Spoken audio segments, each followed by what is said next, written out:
வாழ்க்கையில் இவனை மட்டும் நம்ம பார்த்துடவே கூடாதா அப்படின்னு சொல்லிட்டு எல்லாரோட லைஃப்லேயே ஒருத்தர் இருப்பான். அவன் நம்ம மூஞ்சிக்கு முன்னாடி திடீர்னு வந்து நின்னா நம்ம என்ன பண்ணுவோம், வாய்க்கு வந்தபடி கண்டபடி திட்டுவோம். ஸோ அந்த மாதிரி தான் தமிழ்நாட்டோட முன்னாள் முதல்வரான ஸ்டாலின் அவர்கள் திரும்பியும் இந்த தமிழ்நாட்டுக்கு முதல்வராக வந்துடக்கூடாதுன்ட்டு நான் மட்டும் இல்லைங்க, ஒட்டுமொத்த தமிழ்நாடுமே நினைக்குது. அவ்வளோ ஆத்திரம், அவ்வளோ கோவம் இந்த திமுக அரசு மேலே மக்களுக்கு இருக்குன்னு தெரிஞ்சுமே மறுபடியும் இந்த தமிழ்நாட்டுக்கு சிஎம்மா சுடலை தான் வருவார் அப்படின்னு ஒரு மானங்கட்ட கருத்து திணிப்பை இந்த தந்தி சேனல், புதிய தலைமுறை, மாலை முரசு போன்ற சேனல்கள்லாம் பார்த்தீங்கன்னா ரொம்ப தைரியமாக நேற்றுக்கு ஈவினிங் வெளியிட்டு வந்துட்டு இருந்தாங்க.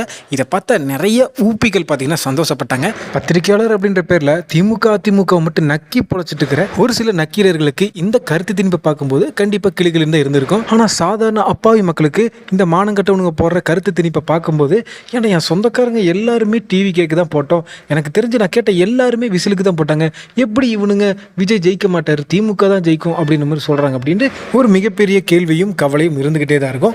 ஆக்சுவலாக இப்போ நியூஸ் சேனல் அப்படின்ற பேரில் ரன் ஆகிட்டு இருக்கிற அந்த புதிய தலைமுறை, தந்தி, மாலை முரசு இதெல்லாமே பார்த்தீங்கன்னா ஆளுங்கட்சியும் எதிர்கட்சியும் சார்ந்து தான் வாழ்ந்துட்டு இருக்கானுங்க.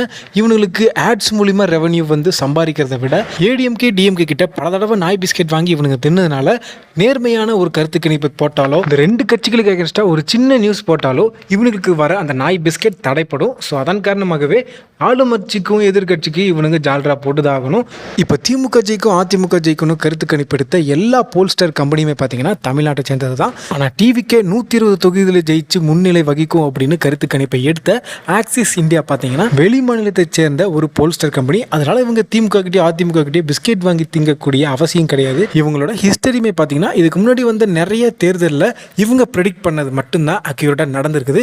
முன்னாள் முதலமைச்சர் ஜெயலலிதா அவங்க இறந்ததுக்கப்புறம் அதிமுகவுக்கு பெண்கள் ஆதரவு ரொம்பவே குறைஞ்சிருக்குது. அதிமுகவுக்கு மாற்றா தாவேக்கா வந்திருக்குது அப்படின்ற ஒரு கால நிலவரத்தை axis India and India today channel பார்த்தீங்கன்னா கரெக்டாக கணிச்சிருக்காங்க. 1000 கருத்து கணிப்பு வரட்டுங்க, ஆனால் உண்மையான ரிசல்ட் நம்ம 4ஆம் தேதி தான் பார்க்க போகிறோம். ஸோ கான்ஃபிடென்ட்டாக இருங்க, நல்லவங்க பக்கம் தான் கடவுள் நிற்பார், நல்லவங்க தான் ஜெயிப்பாங்க, வெற்றி நிச்சயம்.